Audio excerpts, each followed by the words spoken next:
Hey guys, I'm back with another episode of Dominations World War with the Outlaws. However, I'm not doing a World War attack, but I'll be doing maybe one raid for this episode. But I'm just doing this episode because I'm not been uploading anything, so don't want to be that inactive. Got a lot of college stuff going on, so trained up my army here. I just finished. I just ran out of time on my, what is that called, the B-17 bombers, and now I don't have them anymore. So this is my army. I've got 9 hussars, I got 26 musketeers, I got 14 fusiliers, 2 supply wagons, I guess, yeah, and 3 Gatling gunners, 3 protect spells, and uh, 1 terracotta army, and the sabotage. So let's see if I can get a bunch of loot. I've been raiding with this army since a couple of days now, and I'm getting a lot of success. I've been getting a lot of loot as well. I was just checking out some old videos of these old YouTubers, and I came across Bamboo COC's video, and I seen him use this war tactic, strategy, or whatever you want to call it, and it does work. And many a times I have like very low casualties. I barely lose any troops, maybe a hussar or so. Okay, so I'm looking for a base that is weaker than me, obviously, because I'm not bothered about anything other than loot. I've been upgrading hardcore every day. I've been upgrading something new. Maybe the a building, a defensive building, or a library research, or armory research, or general research, or anything. I've been doing upgrades every single day, and I've had a lot of success even collecting that much loot. So this guy is 115. He has some food, so I'll try to get this base. He's not uh, weaker than me though, but this would be a nice attack. I can use my uh, protect spells and stuff. So let's go and drop in all my hussars, and I wait for them to walk a bit ahead, and then I drop my musketeers and my fusiliers, and everything else. Okay, so now they've gone in. They try and go in, and when you have a bunch of them, the hussars, they break walls quite easily, so that's a plus point. And I hope they go for that redoubt tower next and don't be eaten. Okay, that cannon tower just starts shooting, so I'm just gonna go in and sabotage that.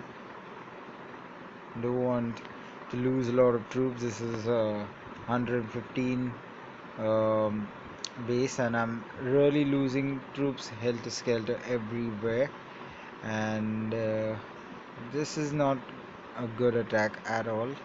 Sorry about that. I didn't account for this mortar up here, and it's eating all my troops there.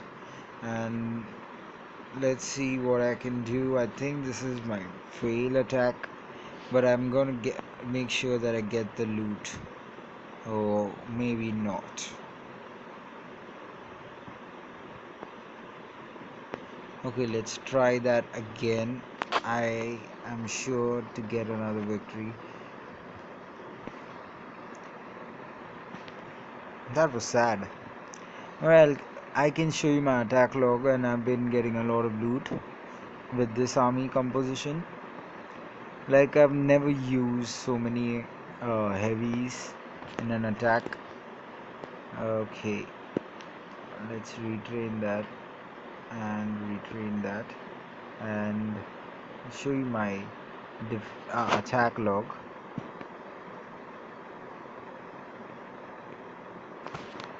Okay, so this is my attack log.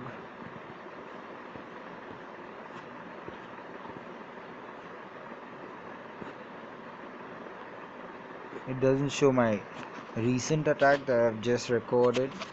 Anyways, you can see that I've got a lot of loot using this army composition. Every battle like 200 300k, and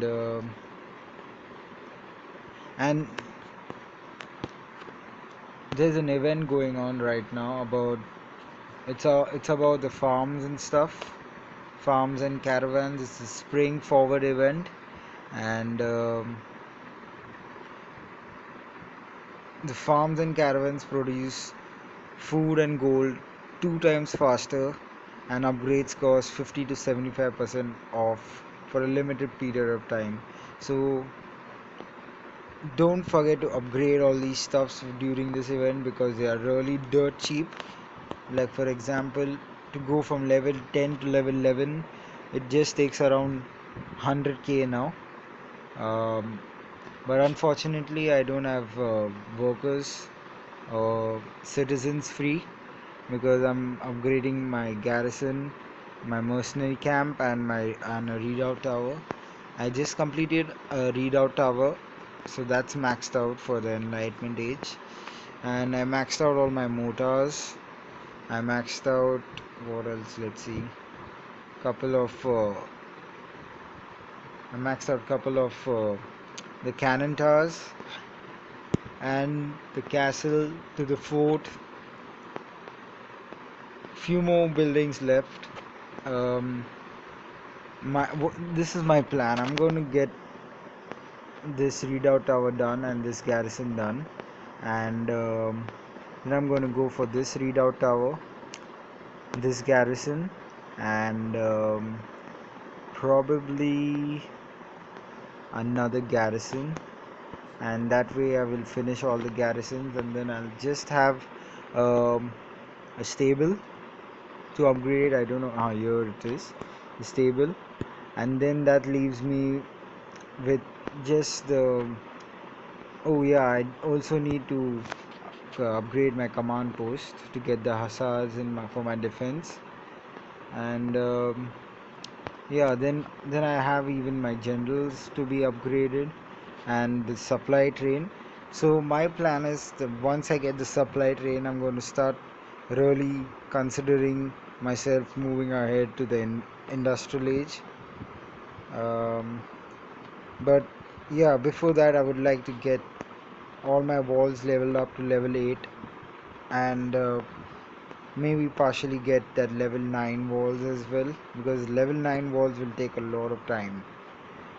And offensively I've done each and every building, like all my barracks are maxed.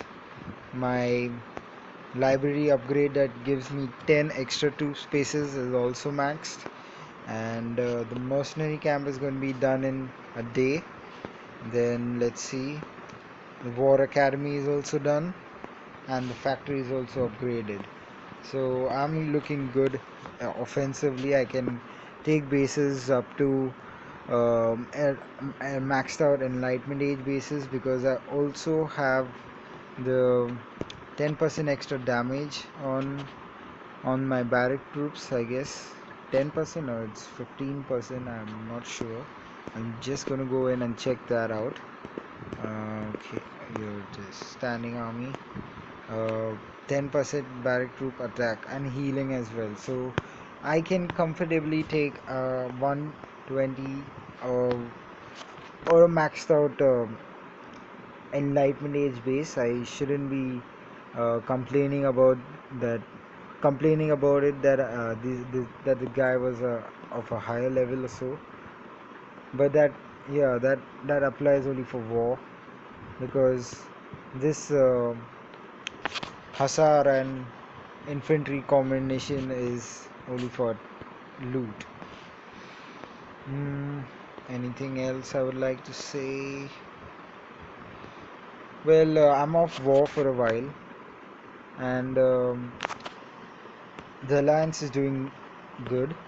We got 99 attacks, sorry, I mean 99 stars and about 39 attacks out of 50, and the opposition has around 93. I don't know why this is not opening. And they have 93 out of 38 attacks, but let's see the latest. Okay, that's yeah, that's the latest. There's just 2.5 hours remaining on war, and probably these guys are going to make few more attacks, I guess. But I hope we'll not be struggling. I've not seen this war properly. I'm sorry about that. I've not seen this war properly, so I don't know which bases are where and what's happening. Although we have a global age with us, uh, Nasir Demon, Nasir. Oh yeah, I don't know how to pronounce the name. I'm sorry about that. And our opponent also has a